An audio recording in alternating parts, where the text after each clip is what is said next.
Assalamualaikum warahmatullahi wabarakatuh. Waalaikumsalam warahmatullahi wabarakatuh. Kembali lagi nih bersama edisi berikutnya dari FEB Fakultas Ekonomi dan Bisnis Universitas Muhammadiyah Cirebon Podcast. Ya, alhamdulillah hari ini bertemu lagi bersama saya didampingi dengan tamu-tamu yang luar biasa.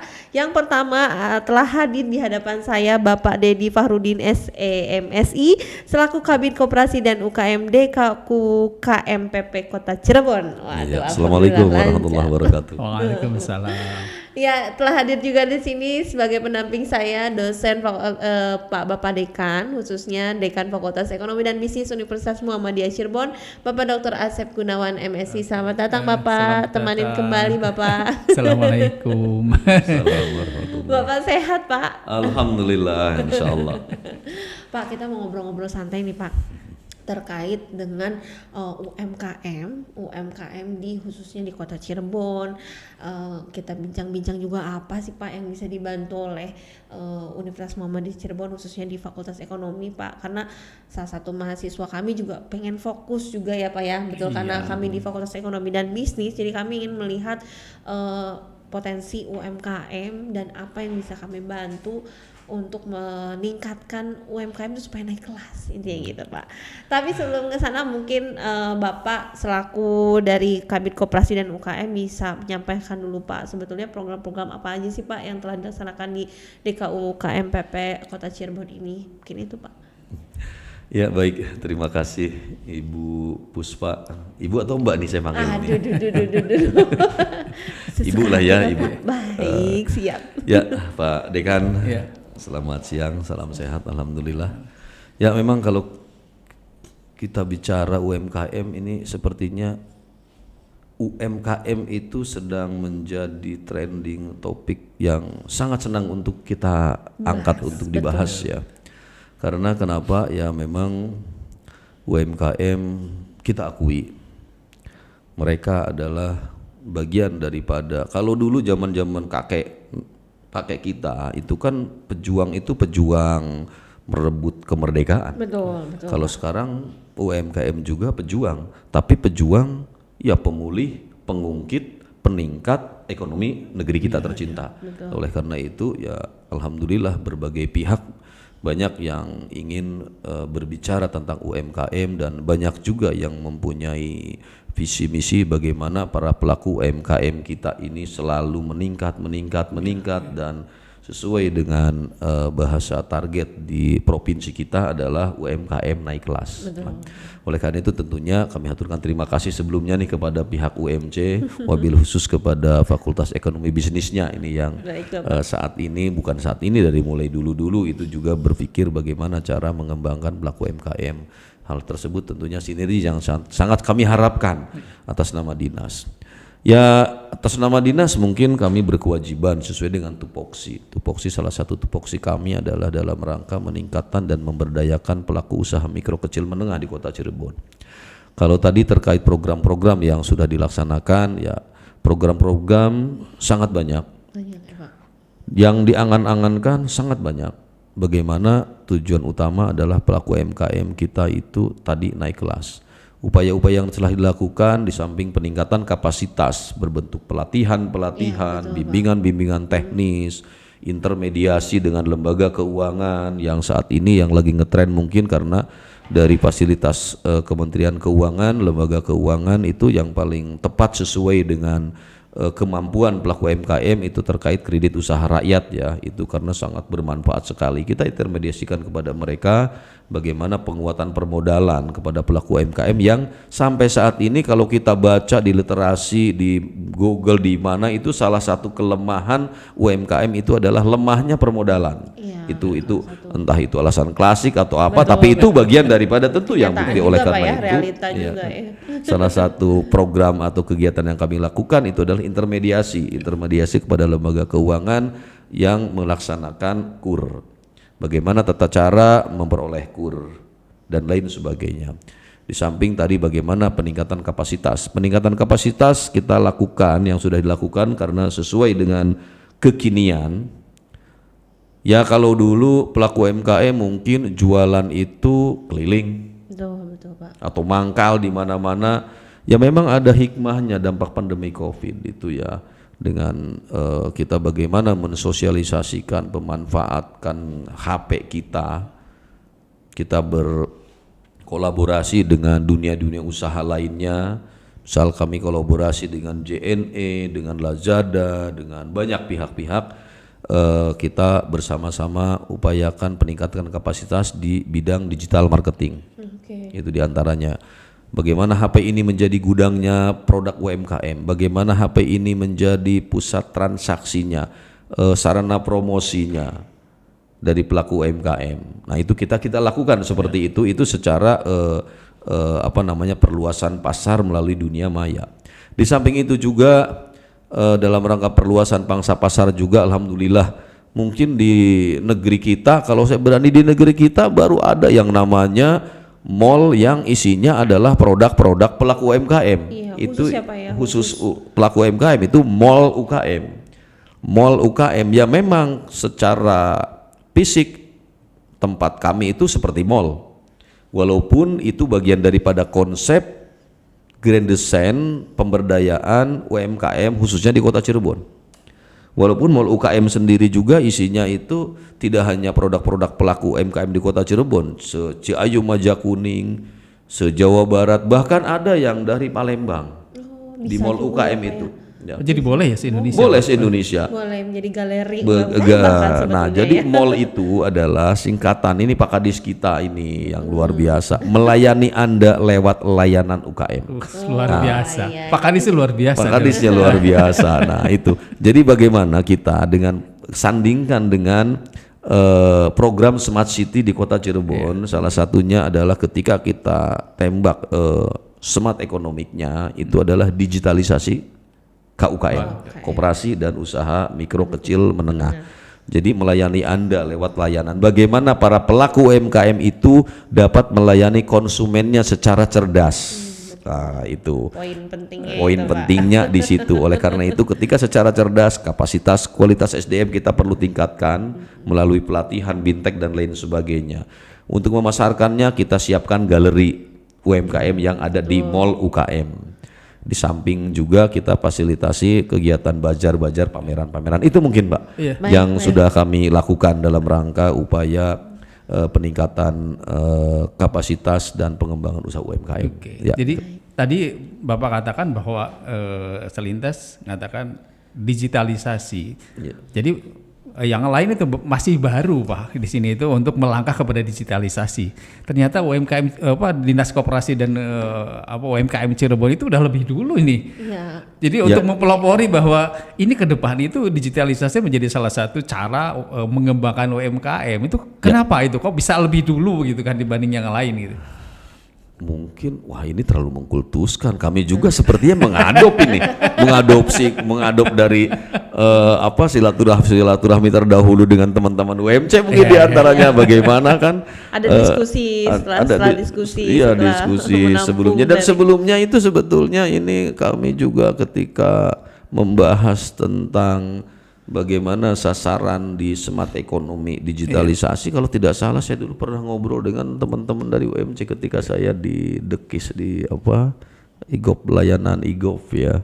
Nah itu bagaimana artinya tadi saya katakan dampak pandemi ekonomi itu ternyata sangat membantu bagaimana agar para masyarakat, kalau dulu itu di salah satu smart city bagaimana masyarakat itu melek internet. Nah, bagaimana seperti itu, dari situ kita tingkatkan bagaimana ketika kita tidak boleh mengunjungi konsumen secara langsung, ya kita bagaimana mereka itu ajarkan menjadi reseller, bagaimana cara menjadi reseller kan, ya seperti itu yang akhirnya ya dengan seringnya kita memblow up bahwa pentingnya penjualan tidak langsung melalui atau penjualan online, mereka pelaku UMKM banyak yang tertarik. Gitu nah ya. itu mungkin bagian daripada motivasi. Salah satu tantangan juga Pak setelah sudah digitalisasi ya bicara juga tentang sustainability-nya Pak. Jadi pada saat sudah dilatih, dibina dan lain sebagainya. Pasti kan harapannya adalah UMKM tersebut terus bertumbuh dan bertahan ya Pak ya, terus berkembang dan bertumbuh. Nah, salah satu yang bisa dibantu Pak, yang didorong untuk UMKM itu bisa bertahan terus, kemudian juga bisa eksis di tengah persaingan yang lain Pak, gimana Pak? Nah, ini mungkin pentingnya sebuah konsep kolaborasi. Kami dinas tidak akan bisa berhasil, kami dinas mungkin tidak ada apa-apanya manakala tidak ada pendukungan dari kelompok-kelompok atau komunitas-komunitas yang mempunyai kepedulian yang tinggi, yang punya keberpihakan yang tinggi terhadap pengembangan pelaku UMKM. Ya mungkin kita tahu pemerintah mungkin dengan anggaran terbatas dan lain sebagainya, oleh karena itu kami sangat mengharapkan itu kolaborasi dari teman-teman UMC yang UMC saya yakin dan saya juga paham mempunyai tenaga-tenaga yang luar biasa dalam untuk berbagi ilmu kepada para pelaku UMKM. Nah, itu kami sangat-sangat mengharapkan kolaborasi seperti itu. Agar tadi bahwa si pelaku UMKM ini bisa bukan hanya bertahan, bahkan kalau menurut saya bertambah para pelakunya dan usahanya selalu meningkat. Dan biasanya karakter kita sebagai manusia apabila banyak yang mengingatkan, jadi tidak hanya seorang, misalkan hanya kami saja dinas, itu kan terkadang bosen. Tetapi mungkin bagaimana UMC masuk juga, nah semangatnya kan bangkit kembali itu.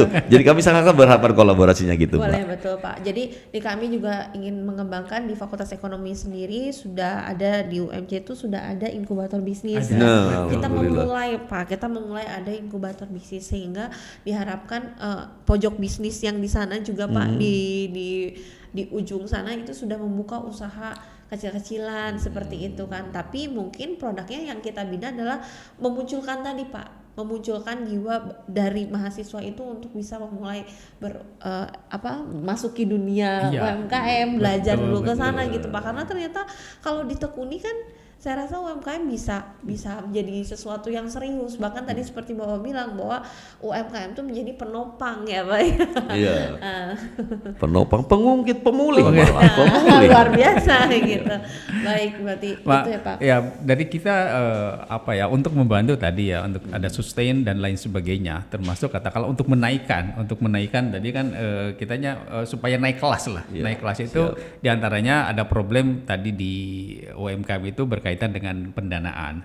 Nah, biasanya kalau perbankan itu untuk mendanai ada persyaratan tertentu. Di antaranya adalah dia harus pembukuannya harus rapi gitu kan. Sehingga dengan seperti itu kami sebetulnya ingin juga berkolaborasi dengan UMKM itu. Di satu sisi kami mendidik mahasiswa supaya mereka itu bisa mendampingi UMKM, berlatih juga keilmuannya Pak.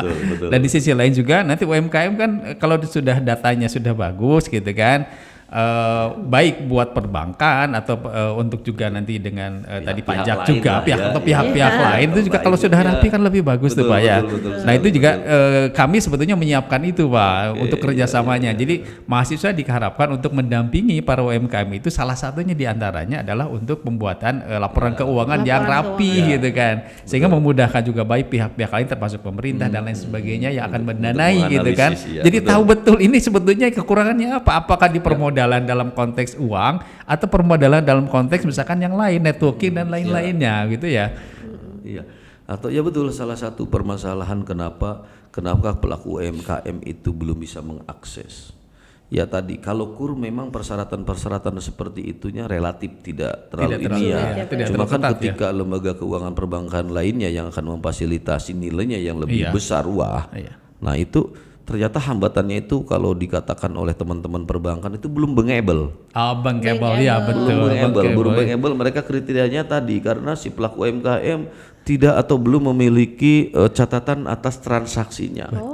Terus yang selanjutnya pengelolaan manajemen keuangan UMKM dengan manajemen dapurnya masih menyatu. Jadi mereka masih campur belum.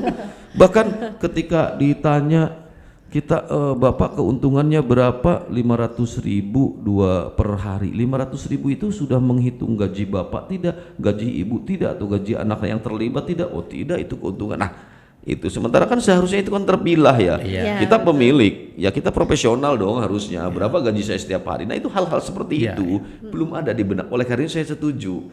Kami sangat setuju sekali bagaimana tidak hanya untuk tujuannya mungkin bukan hanya untuk being able itu tujuan akhir, tapi minimal si pelaku UMKM itu bisa memanage seperti apa untuk mencatat pembukuannya, bisa memilah antara keuangan perusahaan dengan keuangan pribadi. Nah, itu harus emang kami sangat setuju, kami sangat harapkan itu edukasi bahkan mungkin pelatihan teknis, keterampilan teknis terkait manajemen keuangan, administrasi keuangan. Ya. Termasuk tadi ada juga selain itu ya ada mall UMKM ya, ada mall UMKM itu dalam artian produk yang sudah ditata ya atau dipajang di mall UMKM. Namun seperti yang Bapak katakan tadi bahwa dengan dunia yang sekarang semakin digital, artinya mereka juga yang dipajangnya bukan hanya dalam bentuk pajangan barang langsung, tetapi juga dalam bentuk virtual gitu kan. Nah untuk itu kan berarti kita harus menyiapkan foto-foto yang lebih baik yang kira-kira bisa dipajang di virtual tapi dengan jumlah kilobyte yang relatif lebih ringan gitu kan, supaya gampang untuk pemasarannya Pak ya. Seperti itu ya. Bagian mimpi itu yang belum tercapai itu dari kami, tapi secara untuk memberikan edukasi kita lakukan. Jadi tadi sebetulnya kembali mall UKM itu bukan tempat penjualannya para hasil produksi Mamin khususnya atau produk-produk UMKM, tapi ini bagian daripada galeri. Selanjutnya kita juga pada saat di situ kita persyaratannya sangat ketat sekali. Tadi dari segi packaging, dari segi perizinan dan lain sebagainya itu sudah jadi, sehingga ketika makanan minuman yang dititipkan di mall UKM itu kami sudah menjadi avalis. Si konsumen itu sudah aman lah untuk membeli. Nah, higienis halal gitu ya. Halal dan lain sebagainya, dan di situ juga kami syaratkan tolong berikan informasi, titipkan informasi produk-produk tersebut kepada kami. Nanti ketika ada si pembeli atau si visitor, pengunjung datang ke situ menanyakan, kami bisa membantu menjelaskan. Nah, dan di situ juga ya kita blow up juga di IG kami dinas, IG dinas, IG Mall UKM, di Facebook itu ternyata masih sangat luar biasa karena pengikut Facebook itu tidak dulu mah jangan dikatakan pengikut Facebook itu golongan oled ya. Anak-anak muda juga, dan itu justru semakin banyak ternyata. Saya teman-teman ditanya dapatnya dari mana, pesannya dari melalui Facebook, alhamdulillah. Nah itu kita bantu seperti itu. Jadi Mall UKM itu bukan pusat transaksi jual beli, tapi ajang promosi perkenalan. Ketika ada transaksi jual beli pembelian itu adalah rezeki. Nah jauh lebih luas, kami ingin memblow up lebih luas lagi secara offline dan secara offline-nya mungkin tadi di Mall UKM online-nya melalui dunia maya kita. Baik, alhamdulillah. Nanti sepertinya tadi tuh konsep yang diceritakan pas Pak, bisa berkolaborasi dengan FEB UMC Pak. Karena tadi juga soal tadi informasi produk, kemudian juga dari mode pelayanan. Sebetulnya kan kita konsentrasinya juga ada di pemasaran Pak, dan di sebelah Bapak kan sudah ada lab untuk foto. Jadi teman-teman nanti bisa dibantu untuk lab. Itu nanti jadi tadi apa mimpi yang tadi saya sampaikan, mimpi yang belum terrealisir ya. Kami bermimpi ruangan sudah ada, tapi tadi keterbatasan anggaran. Betul, kami Bapak. belum punya foto produk kualitas foto yang bagus. Computer editing juga kami belum punya ya. Itulah mungkin kami harapkan tadi. Kami tidak akan bisa berbuat apa-apa tanpa dukungan teman-teman. Nanti terima kasih, nanti mungkin akan kita tindak lanjuti ketika ingin foto produk. Nanti akan saya fokus sini. Siap. Kita akan ajak-ajak ke sini di UMC nih. Silakan bermitra di sini Pak. Iya betul. Terbuka untuk siap, terima kasih ya, luar biasa nih UMC. Sebagai salah satu sarana untuk membantu UMKM juga sesuai dengan visi misi kami dari Fakultas Ekonomi Bisnis, juga ingin mencetak ya sama Pak ya entrepreneur muda yang memang punya semangat daya jual yang bagus, daya saing yang bagus seperti itu. Dan satu lagi barangkali ini yang saya melihat ini kalau pemerintah kan kalau misalkan ada lelang atau apa ya itu kan salah satu yang diharapkan mereka ada di e-katalog. Nah ini menjadi salah satu satu tantangan terbesar itu UMKM itu belum banyak yang masuk ke katalog, padahal itu salah satu prasyarat untuk pelelangan di dana pemerintah itu harus ada katalog seperti itu. Itu ada salah satu, alhamdulillah insya Allah di tahun ini kita akan melakukan ada giat sosialisasi bagi para pelaku UMKM yang judulnya sih betul. Sasaran kami bagaimana para pelaku UMKM itu bisa mengakses e-katalog, bisa mereka buat produk-produknya bisa direkomendasikan ke sana. Kita kebetulan ada cuma di triwulan 4 ya kita gitu ya, mungkin next untuk tahun 2025 mereka sudah bisa mengupload produk-produknya. Itu ada bagian itu. Itu kan sebetulnya salah satu momentum juga di mana katakanlah pemerintah itu sekarang meminta pembelian itu adalah yang lokal kontennya lebih banyak gitu kan. Cuma mungkin kalau boleh kami bersaran juga yang kami lakukan Pak, ketika ada kegiatan-kegiatan misalkan pelatihan tempatnya di hotel. Oke lah kalau makan sih dari penuh hotel. Tapi kalau snack itu wajib dari pelaku UMKM. Nah, pelaku UMKM-nya juga kita juga tidak ingin mengitukan hotel ya. Jadi pelaku UMKM juga yang siap kurasi oleh hotel, ada persyaratan hotel kriteria. Ada standarnya. Ada standarnya. Oleh karena itu kita upayakan kita seperti itu. Kalau untuk snack mah kita wajib pesannya kepada pelaku UMKM. Sekaligus mendidik ya Pak mendidik mereka bahwa ada standarisasi tertentu yang diperlukan untuk hotel jenis tertentu atau standar bintang tertentu gitu ya. Untuk perluasan pangsa pasarnya kan. Siap Bapak, alhamdulillah informasinya tadi jelas dan ini bisa disampaikan juga kepada mahasiswa kami Pak. Jadi mahasiswa kami dengan melalui podcast ini kan bisa disebarkan di website dan sosial media kami sehingga nanti kerjasamanya juga semakin besar yang terjalin dengan DKUKM panjang ya. Dinas Koperasi Usaha Kecil Menengah Perdagangan dan Perindustrian. Wah mantap. Ya harus kalau sudah harus rumah sendiri. Jadi mohon maaf kalau saya salah kata ya Pak ya. Jadi memang kerjasamanya itu tadi poin pentingnya adalah kita juga terus berupaya bersinergi dari kami dari segi mahasiswa, segi dunia akademis, mencoba mencari segala informasi supaya kita sama-sama saling mengisi, betul ya Pak ya? Betul, saling berkolaborasi, bergandeng tangan kan lebih enak. Maju bersama. Maju bersama. Luar biasa. Baik Bapak, terima kasih banyak waktunya hari ini, pertemuan yang meskipun singkat tapi insya Allah berisi, bisa disampaikan pesan-pesannya, bisa diserukan lagi semangatnya, dan tadi tujuan akhirnya adalah bagaimana meningkatkan UMKM supaya naik kelas. Betul Bapak, seperti itu. Izin mudah-mudahan kita bertemu lagi ya Pak ya di kesempatan berikutnya. Jadi ini bisa disampaikan nanti langsung ke Pak Kadis. Bapak ditunggu di sini di podcast FEB UMC.